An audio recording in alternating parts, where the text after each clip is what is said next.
Waalaikumsalam warahmatullahi wabarakatuh. Selamat malam semuanya, salam sejahtera untuk kita semua. Baik. Sebelumnya kami terima kasih kepada Bapak Ahmad Rafiq SMM yang telah memberikan kesempatannya kepada kelompok kami untuk mempresentasikan hasil diskusi kami pada malam ini. Dan juga kami ucapkan terima kasih kepada teman-teman semua yang telah berkenan hadir pada malam ini. Sebelumnya perkenalkan, nama saya Vita Lisa selaku moderator dan presentator pada malam ini. Lalu selanjutnya ada rekan saya yaitu Muhammad Yusri Habibi dengan Ahmad Nawawi dan Bagas Pangestu. Dan juga Bagas Lia yang tidak dapat hadir pada malam ini dikarenakan satu dan lain halnya.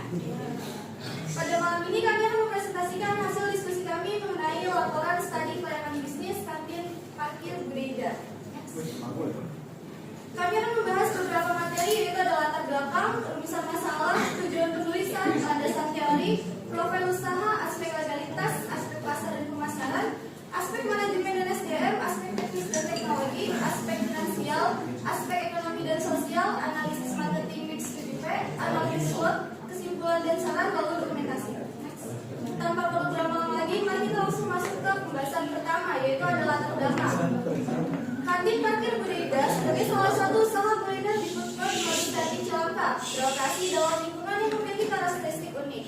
Dengan pelanggan utamanya dari kalangan TNI, PNS, honorer, dan pegawai lainnya, usaha ini memiliki stabilitas pasar yang relatif baik. Namun, agar tetap bertahan dalam persaingan dan dapat berkembang, maka diperlukan analisis lebih lanjut mengenai berbagai aspek bisnis, termasuk sistem operasional, teknis penyajian, strategi harga, dan pemanfaatan teknologi seperti kris dan transfer bank untuk pembayaran digital.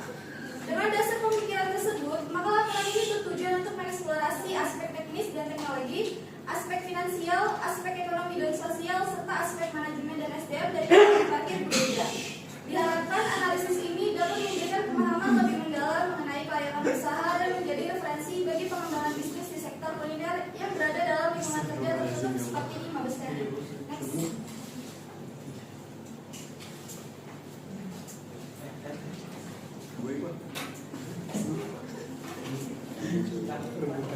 Kemudian ada rumusan masalah dan tujuan penulisan.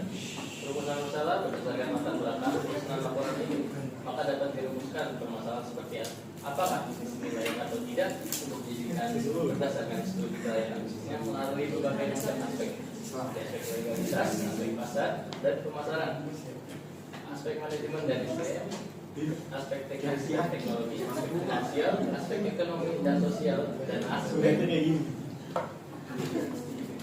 marketing mix. Tujuan penulisan berdasarkan rumusan masalah tersebut, maka tujuan dari penyusunan laporan ini adalah menganalisis berbagai aspek usaha guna menilai potensi dan keberlanjutannya di lingkungan Mabes TNI. Studi ini bertujuan untuk memahami aspek legalitas yang mencakup izin usaha seperti dari pemerintah dan Mabes TNI, serta prosedur administratif yang harus dipenuhi. Kemudian ada landasan teori, definisi studi pelayanan bisnis. Menurut Junaidi et al. Pada tahun 2025, studi ini bertujuan untuk mengurangi risiko dan meningkatkan peluang keberhasilan usaha dengan mengevaluasi potensi pasar, regulasi hukum, serta kondisi finansial. Studi kelayakan juga sering disebut feasibility studi yang merupakan bahan pertimbangan dalam mengambil suatu keputusan apakah menerima suatu gagasan usaha atau proyek yang direncanakan atau menolaknya. Pengertian layak dalam penilaian sebagai studi kelayakan adalah kemungkinan dari gagasan atau proyek yang akan dilaksanakan memberikan manfaat atau benefit baik dalam arti financial benefit maupun dalam arti social benefit. Layaknya suatu gagasan usaha atau proyek dalam arti social benefit tidak selalu menggambarkan layak dalam arti financial benefit, dan begitu pula sebaliknya. Hal ini tergantung dari segi penilaian yang dilakukan. Kemudian ada definisi nasi rames atau yang dikenal juga sebagai nasi campur merupakan salah satu hidangan khas Indonesia yang memiliki karakter unik dengan berbagai lauk dalam satu piring. Nasi rames umumnya terdiri dari nasi putih yang disajikan bersama aneka lauk, ayam goreng, ikan asap, telur, lauk tempe, atau bahan sayur. Sebelumnya, menurut Wikipedia pada tahun 2024, Asia pun sudah memiliki standar tetap dalam penyajiannya karena setiap daerah dan juga memiliki kreasi serta variasinya masing-masing. Di Jawa misalnya, nasi rames seringkali disertai dengan sambal terasi dan kuah santan, sedangkan di daerah lain bisa bukan dengan lauk khas seperti rendang, abon, atau sate.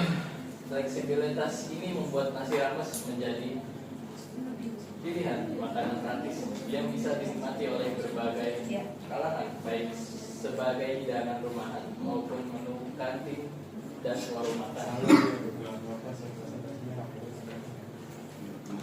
Untuk profil usaha, nama usaha ini Kantin Makan Budaya berdiri sejak tahun 2023 yang beralamat pada Food Court Mabes TNI Cilangkap. Ini ada alamatnya Jalan Cilangkap Raya nomor 1 RT 1 RW 3. Kemudian kantin parkir Budaya merupakan usaha kuliner yang dijalankan oleh Ibu Rosidah yang telah berpengalaman berjualan di berbagai lokasi sebelum menetap di Food Court Mabes TNI Cilangkap pada tahun 2023. Awalnya Ibu Rosidah berjualan di kantin sampah Papua, kemudian berpindah ke kantin Koopsus, lalu sempat berjualan di dekat gerbang Mabes TNI sebelum akhirnya berjualan di area parkir belakang Food Court. Nama kantin parkir Budaya muncul dari kebiasaan pelanggan yang sudah mengenal lokasi jualan ibu sebelumnya, sehingga meskipun kini berada di Food Court, nama tersebut tetap dipertahankan sebagai identitas usaha. Menu yang tersedia pun ada nasi rames dengan berbagai pilihan lauk seperti ayam goreng, ikan asap, atau tempe goreng, dan lain-lain. Aneka gorengan seperti bakwan, pisang goreng, dan tempe mendoan, ayam geprek dengan tingkat kepedasan yang disesuaikan, minuman segar, termasuk es teh, es jeruk, kopi, dan minuman lainnya.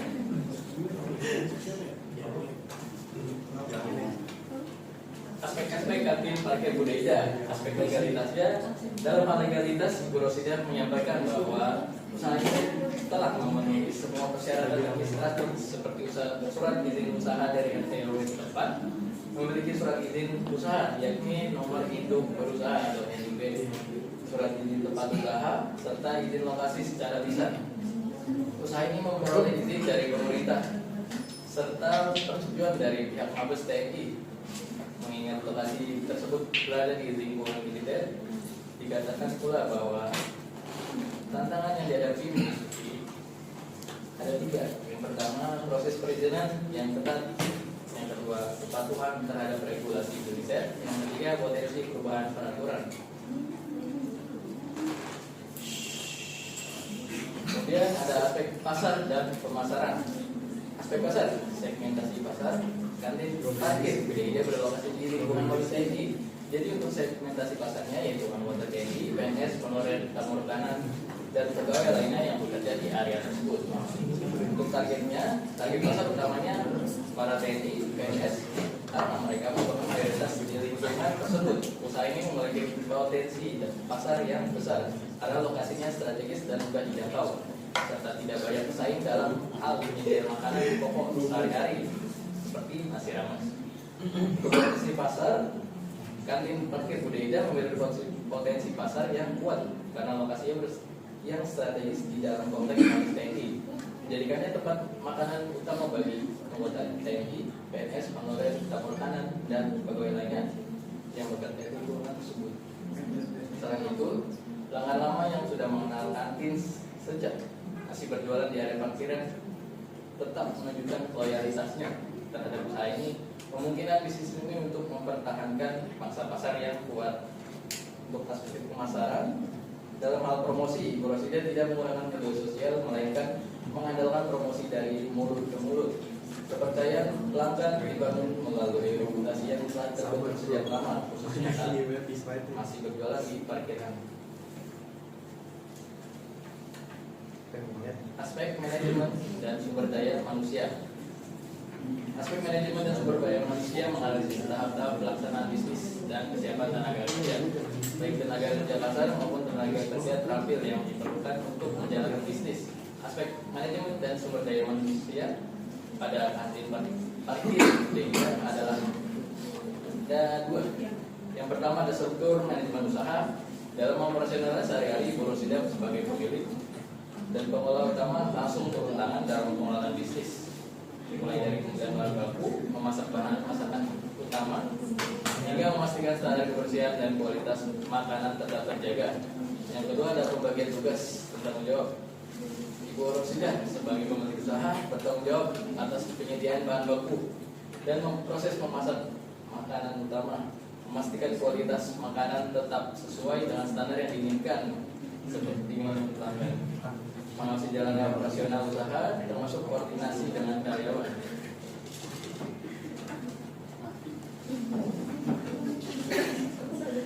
Kemudian ada manajemen dan sumber daya manusia. Poin kemudian ada karyawan pertama. Tugasnya mengelola proses pembuatan gorengan setiap hari, memastikan kebersihan peralatan pembuatan dan ketersediaan bahan baku.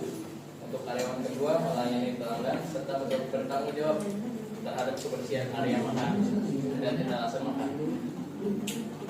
Kemudian jadwal operasional dan jam kerjanya.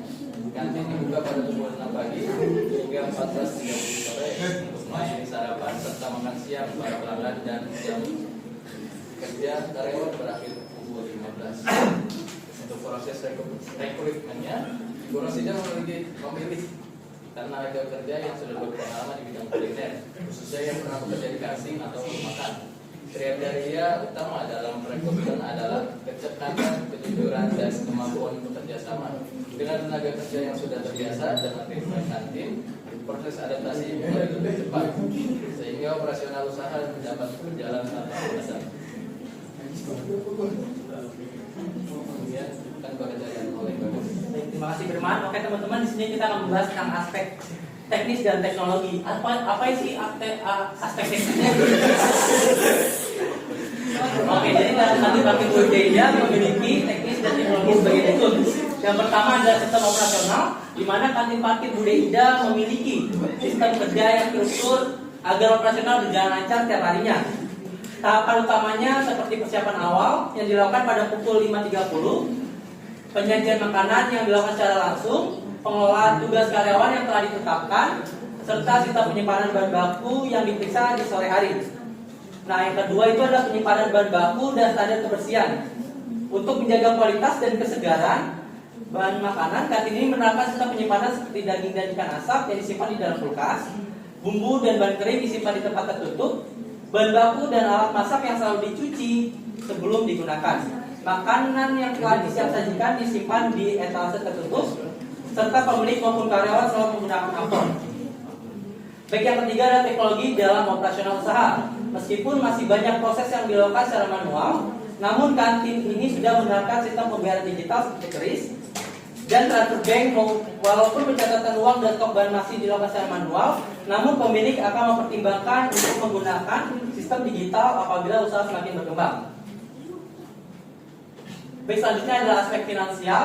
Aspek finansial merupakan bagian krusial dalam perencanaan bisnis yang berfungsi untuk menilai kelayakan suatu usaha dari sisi ekonomi. Tujuannya adalah untuk mengetahui seberapa besar kebutuhan modal awal, biaya operasional, potensi pendapatan, serta seberapa cepat investasi dapat kembali dan memberikan keuntungan.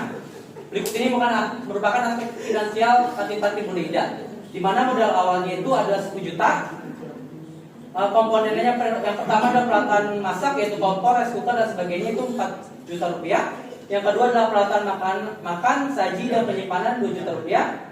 Yang ketiga meja saji dan rak makanan 1.500.000. Yang terakhir ada modal kerja awal, yaitu stok bahan baku operasional 1 bulan. Baik, secara keseluruhan total modal awal sebesar 10 juta per bulan dikali 12, yaitu 120 juta per tahun. Untuk pendapatannya, makanan dijual dengan harga 17.000 per porsi dan perharinya terjual sebanyak 25 porsi. Oleh karena itu, 25 porsi dikali 17.000 yaitu 425.000 rupiah. Untuk minumannya dijual dengan harga 5.000 per porsi dan perharinya terjual sebanyak 35 porsi. Oleh karena itu, 35 porsi dikali 5.000 yaitu 175.000 rupiah. Maka total pendapatan makanan sebanyak 425.000 per hari, minuman 175.000 per hari. atau 600.000 per hari kali 20 kerja yaitu 12 juta per bulan, atau dikali 12 bulan itu 140 juta rupiah per tahun. Nah, lanjut ke pengeluaran. Yang pertama, pengeluaran untuk bahan baku dan lain-lain sebanyak 2.500.000 per bulan. Untuk gaji karyawan itu 100.000 per hari dikali 20 hari kerja yaitu 2 juta dikali 2 karyawan yaitu 4 juta rupiah per bulan. Maka total pengeluaran bahan baku dan lain-lain 2.500.000 per bulan ditambah gaji 2 karyawan yaitu 4 juta per bulan sama dengan 6.500.000 per bulan atau dikali 6.500.000 per bulan dikali 12 bulan yaitu 78 juta per tahun. Untuk break-even pointnya net cash flow sama dengan cash flow dikurang cash outflow yaitu 12 juta per bulan dikurang 6.500.000 per bulan yaitu 5.500.000 rupiah per bulan dikali 12 bulan yaitu 66 juta per tahun. Untuk arus kasnya atau cash flow yaitu net cash flow sama dengan cash inflow dikurang cash outflow yaitu 12 juta per bulan dikurang 6.500.000 per bulan sama dengan 5.500.000 per bulan dikali 12 bulan sama dengan 66 juta per tahun. Untuk profitability index-nya atau PI yaitu PI sama dengan PV future cash flow dibagi sama dengan 3 juta dibagi kita sama dengan 30. Nah, saya masuk ke NPV atau net present value. NPV sigma CPT. Nah, CPT itu adalah arus kas besi per tahun T. 1 per R itu diskonto 10% per T itu periodenya dikurang 1. Nah, NPV sama dengan 66 juta dibagi 1 dikurang 0,10 dikali tahun pertama ditambah 72 juta 200 dibagi 1 juta 1 per 0,10 per tahun kedua ditambah 79 juta 550 dibagi 1 ditambah 0,10 dikali tahun ketiga. Begitupun 87 juta 846.000 dibagi 1 dikurang 0,10 per tahun keempat ditambah 96 juta 430.600 rupiah dibagi 1 dikurang 0 per 10 dikali tahun kelima. Jadi dapat kita temukan bahwa NPV sama dengan 60 juta ditambah 60 juta ditambah 60 juta ditambah 60 juta ditambah 60 juta. NPV-nya adalah 300 juta. NPV akhirnya itu 300 juta dikurang 10 juta sama dengan 250 juta. Lanjut ke payback period atau PP. Modal awal 10 juta dibagi 5.500.000 sama dengan 1,081 dibulatkan menjadi 2 bulan. Lanjut ke internal rate of return atau IRR sama dengan R1 dalam kurung NPV 1 per NPV 1 dikurang NPV 2 tutup kurung X sama dengan buka kurung R2 per R1. IRR sama dengan 100% ditambah 59.642.581 rupiah per 59.642.581 rupiah dikurang 1.185.434 rupiah dikali 600% dikurang 100%. IRR-nya itu adalah 100% ditambah 59.642.581 rupiah per 58.497.147 rupiah dikali 500%. IRR-nya adalah 100% ditambah 1,0203 dikali 500%. IRR-nya itu 100% ditambah 510,15%. Nah, sama dengan 510,15%. Untuk benefit cost ratio-nya atau BCR adalah total present value atau PV of benefit dibagi total present value atau PV of cost. Itu 300 juta dibagi 10 juta sama dengan 30.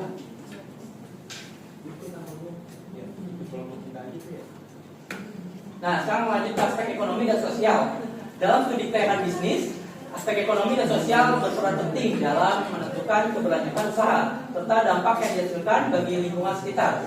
Secara ekonomi, usaha harus mampu menciptakan stabilitas pendapatan, membuka lapangan kerja serta berkontribusi terhadap perputaran ekonomi lokal dengan melibatkan pemasok dan pedagang sekitar.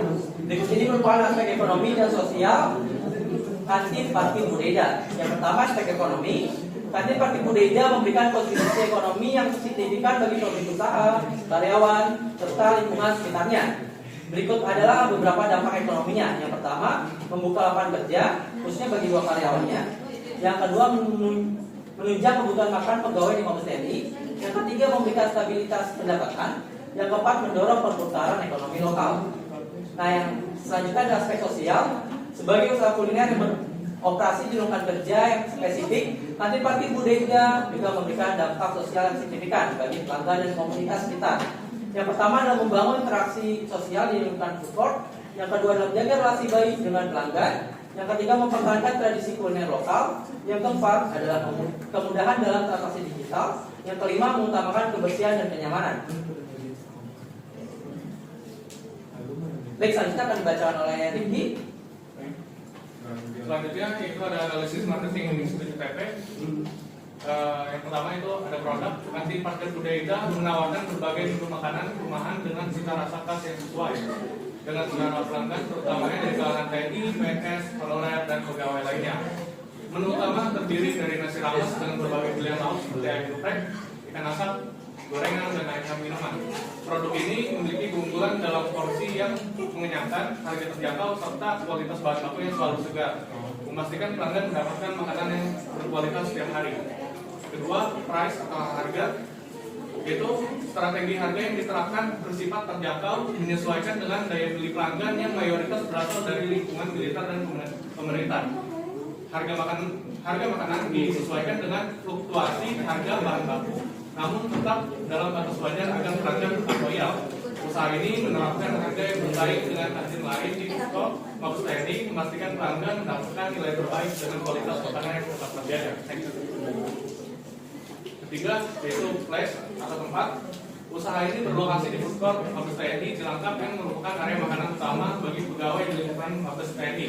Lokasi ini memberikan keunggulan karena pelanggan tidak perlu keluar dari kompleks militer untuk mencari makanan, meningkatkan kemungkinan mereka tetap memilih kantin ini sebagai tempat makan utama. Tata letak kantin yang sederhana tetapi nyaman dengan meja yang cukup memungkinkan pelanggan menikmati makanan dengan tenang. Next.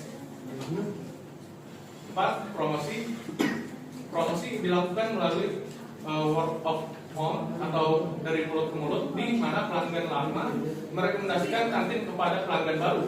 Nama kantin parkir Budeida sudah dikenal sejak usaha masih beroperasi di parkiran, sehingga pelanggan lama tetap mengenali dan percaya pada kualitas makanan yang ditawarkan.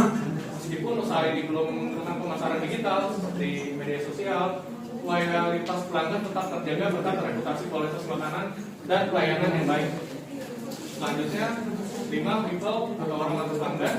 Pelanggan utama terdiri dari anggota TNI, PNS, honorer, dan pegawai lainnya di lingkungan Mabes TNI. Pelayanan dijalankan oleh pemilik usaha, yaitu Ibu Rosida, dengan bantuan dari 2 karyawannya yang sudah memiliki tugas dengan spesifik dalam pengolahan makanan dan pelayanan pelanggan. Usaha ini mengutamakan pelayanan yang cepat, ramah, dan menjaga kebersihan, sehingga pelanggan merasa nyaman, puas, dan dengan makanan yang disajikan. Selanjutnya 6. Proses operasional. Usaha dilakukan dengan sistem layanan yang langsung, di mana pelanggan datang memilih menu dan makanan langsung disiapkan. Tidak ada sistem pre-order, sehingga makanan selalu disajikan dalam kondisi segar. Pembayaran dapat dilakukan menggunakan tunai, QRIS, atau transfer bank yang dapat memberikan fleksibilitas bagi pelanggan dalam bertransaksi. Selain itu, sistem kerja di kantin ini sudah terstruktur dengan pembagian tugas yang jelas antara pemilik dan karyawan, serta memastikan operasional berjalan dengan efisien setiap harinya. Selanjutnya 7. Physical evidence atau bukti fisik. Kantin parkir Budeida memiliki identitas usaha yang sudah dikenal luas sejak berjualan di parkiran, sehingga pelanggan tetap mudah mengenali kantin ini meskipun telah pindah ke food court. Kantin parkir Budeida memiliki tampilan sederhana namun bersih dengan etalase makanan yang selalu tertutup untuk menjaga higienitas makanan. Selain itu, lingkungan food court yang tertata memungkinkan pelanggan menikmati makanan dengan nyaman. Selanjutnya ada analisis SWOT. Dalam studi client business, analisis SWOT merupakan metode penting yang digunakan untuk mengevaluasi kekuatan, kelemahan, peluang dan ancaman suatu usaha. Analisis ini membantu pengusaha memahami posisi bisnisnya di pasar serta merancang strategi untuk meningkatkan keunggulan kompetitif. Berikut ini adalah analisis SWOT untuk usaha kantin parkir Buddha Ida. Yang pertama ada strength atau kekuatan, yaitu memiliki lokasi yang strategis. Selanjutnya loyalitas pelanggan, selanjutnya harga terjangkau, selanjutnya kualitas dan konsistensi makanan, selanjutnya pelayanan yang ramah dan cepat, selanjutnya yaitu sistem pembayaran digital. Kedua yaitu weakness atau kelemahan. Kelemahannya yaitu yang pertama ada pasar terbatas, kedua minimnya promosi digital, ketiga fluktuasi harga bahan baku, keempat jumlah tenaga kerja terbatas, dan kelima yaitu pencatatan keuangan masih manual. Selanjutnya ada opportunity atau peluang, pertama ada peningkatan loyalitas pelanggan, kedua inovasi ilmu, ketiga pengembangan sistem digital, keempat yaitu kemudahan dalam transaksi ekspansi dalam ekspor, keempat ada thrift atau orang bersama. Yang pertama itu ada persaingan dengan kantor lain, kedua perubahan kebijakan di Mabes TNI, ketiga yaitu potensi pergeseran selera pelanggan, dan yang keempat yaitu fluktuasi ekonomi. Selanjutnya ada kesimpulan berdasarkan hasil studi pelayanan bisnis, kantin parkir Buddha Ida terbukti layak dan memiliki potensi yang kuat untuk berkembang. Usaha ini memiliki kekuatan utama berupa loyalitas pelanggan yang tinggi, strategis di lingkungan Mabes TNI, harga kompetitif, dan basis pelanggan yang stabil. Kantin ini juga berkontribusi positif terhadap perekonomian lokal dan berperan sebagai pusat interaksi sosial sambil melestarikan kuliner tradisional Indonesia. Meskipun terdapat tantangan seperti keterbatasan SDM, sistem pencatatan keuangan manual, dan strategi pemasaran yang belum optimal, peluang pengembangan masih terbuka lebar melalui inovasi untuk ekspansi layanan dan peningkatan pemasaran digital. Dengan mengantisipasi ancaman persaingan dan perubahan regulasi kantin parkir Buddha Ida memiliki prospek bisnis yang kuat dan layak untuk dikembangkan berdasarkan indikator finansial yang mendukung. Selanjutnya akan dibacakan oleh Vio. Baik, selanjutnya ada saran. Agar kantin parkir Buddha Ida terus berkembang, pemilik dapat mulai memanfaatkan media sosial untuk promosi agar menjangkau lebih banyak pelanggan. Pencatatan keuangan sebaiknya beralih ke aplikasi atau sistem kasir digital supaya lebih rapi dan mempermudah perencanaan juga. Variasi menu juga perlu ditambahkan, misalnya pakai hemat atau menu sehat lainnya, serta menyesuaikan dengan selera pelanggan.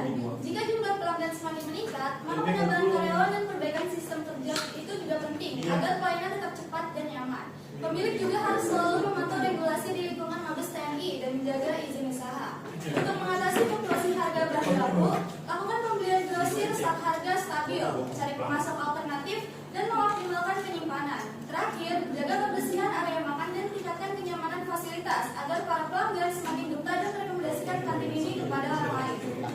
Lalu selanjutnya ada dokumentasi kami di Mabes TNI-nya.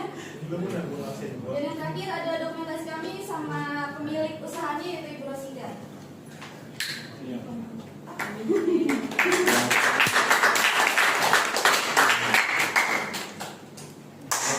Nice movement teman-teman. We love you. We love you.